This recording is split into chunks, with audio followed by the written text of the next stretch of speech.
Luke chapter 22, NIV. Now the festival of unleavened bread, called the Passover, was approaching, and the chief priests and the teachers of the law were looking for some way to get rid of Jesus, for they were afraid of the people. Then Satan entered Judas, called Iscariot, one of the 12. And Judas went to the chief priests and the officer of the temple guard and discussed with them how he might betray Jesus. They were delighted and agreed to give him money. He consented and watched for an opportunity to hand Jesus over to them when no crowd was present. They came to the day of unleavened bread on which the Passover lamb had been sacrificed. Jesus sent Peter and John, saying, "Go and make preparations for us to eat the Passover." "Where do you want us to prepare for it?" they asked. He replied, "As you enter the city, a man carrying a jar of water will meet you. Follow him to the house that he enters, and say to the owner of that house, 'The teacher asks, where is the guest room, where I may eat the Passover with my disciples?' He will show you a large room upstairs, all furnished. Make preparations there." They left and found things just as Jesus had told them, so they prepared the Passover.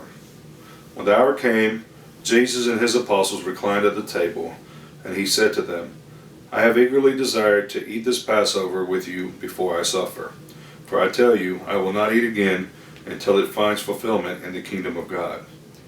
After taking the cup, he gave thanks and said, "Take this and divide it among you, for I tell you, I will not drink again from the fruit of the vine until the kingdom of God comes." And he took the bread, gave thanks, broke it, and gave it to them, saying, "This is my body given for you. Do this in remembrance of me." In the same way, after the supper, he took the cup, saying, "This is the cup of the new covenant in my blood, which is poured out for you. But the hand of him who is going to betray me is with mine on the table. The Son of Man will go as it is decreed, but woe to that man who betrays me." They began to question amongst themselves which of them it might be who would do this. A dispute also arose among them as to which of them was considered to be the greatest. Jesus said to them, "The kings of the Gentiles lord over them, and those who exercise authority over them call themselves benefactors. But you are not to be like that. Instead, give the greatest among you should be like the youngest, and the one who rules like the one who serves. Who is greater, the one who is at the table or the one who serves? Is it not the one who is at the table? But I am among you as one who serves. You are those who have stood by me in my trials, and I confer on you a kingdom, just as my Father conferred one on me, so that you may eat and drink at my table in my kingdom and sit on thrones, judging the 12 tribes of Israel. Simon, Simon, Satan has asked to sift all of your heart as wheat, but I have prayed for you, Simon, that your faith may not fail, and when you have turned back, strengthen your brothers." But he replied, "Lord, I am ready to go with you to prison and to death." Jesus answered, "I tell you, Peter, before the rooster crows today, you will deny 3 times that you know me." Then Jesus asked them, "When I sent you out without purse, bag, or sandals, did you lack anything?" "Nothing," they answered. He said to them, "But now I have a purse, take it, also a bag. And if you don't have a sword, sell your cloak and buy one. It is written, and he was numbered with transgressors. And I tell you that this must be fulfilled in me. Yes, what is written about me is reaching its fulfillment." The disciples said, "See, Lord, here are 2 swords. That's enough," he replied. Jesus went out as usual to the Mount of Olives, and his disciples followed him. On reaching the place, he said to them, "Pray that you will not fall into temptation."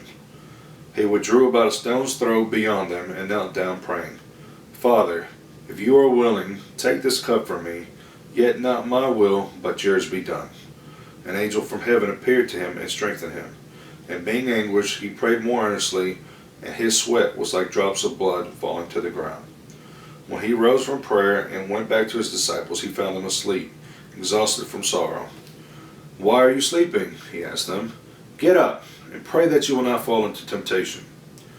While he was still speaking, a crowd came up, and the man who was called Judas, one of the 12, was leading them. He approached Jesus to kiss him, but Jesus asked him, Judas, are you betraying the Son of Man with a kiss?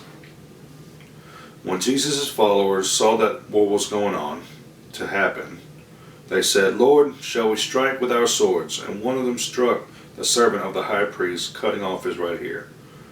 But Jesus answered, none of this. And he touched the man's ear and healed him.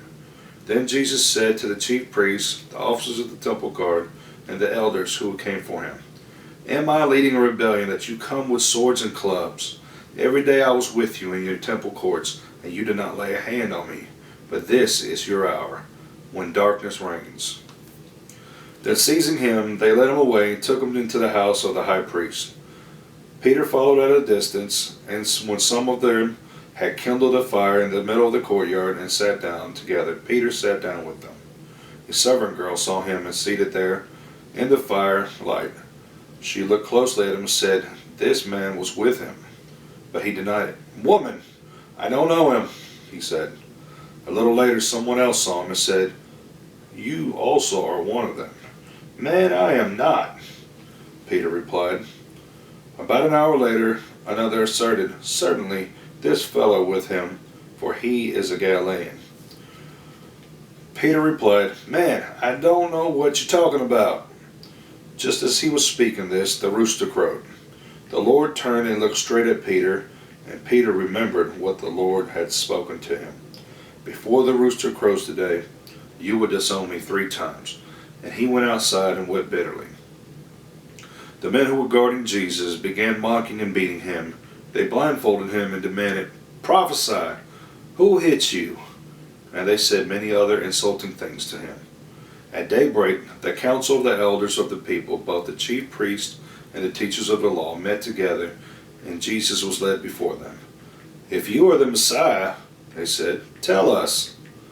Jesus answered, if I tell you, you will not believe me. And if I asked you, you would not answer. But from now on, the Son of Man will be seated at the right hand of the mighty God. They asked, are you the Son of God? He replied, you say that I am. Then they said, why do we need any more testimony? Well, we've heard it from his own lips.